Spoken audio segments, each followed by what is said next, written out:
at the time, I mean, it was the biggest win we had. You know what I mean? We were all on cloud nine, thinking we had done everything we wanted to do and needed to do.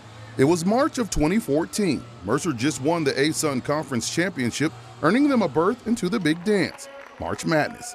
Then Selection Sunday came to find out who the Bears were matched up against.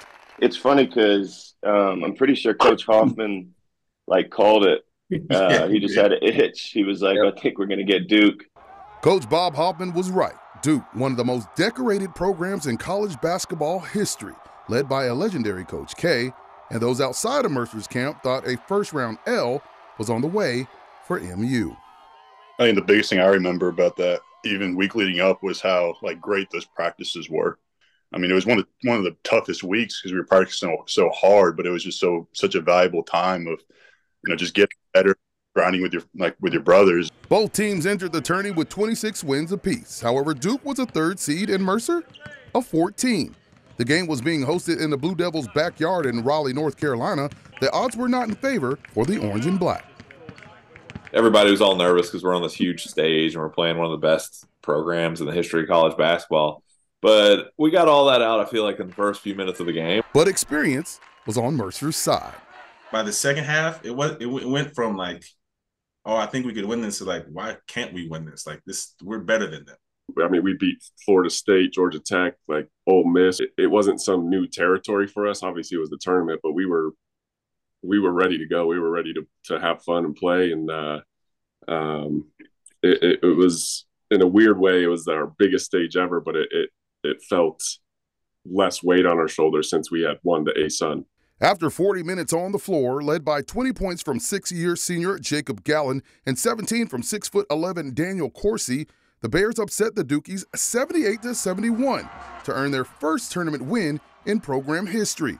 And senior guard Kevin Canevari stole the postgame show with his dance in the big dance. It was basically an extension of our locker room, and it just shows how much we cared about that game, that we were, we're celebrating together as a brotherhood, but then we're celebrating with our Mercer family. I think it's special because a lot of guys on our team, well, basically everyone, was really unselfish. We were all just happy to be doing this together. Legitimately, they're my brothers. Mercer has done so much for me.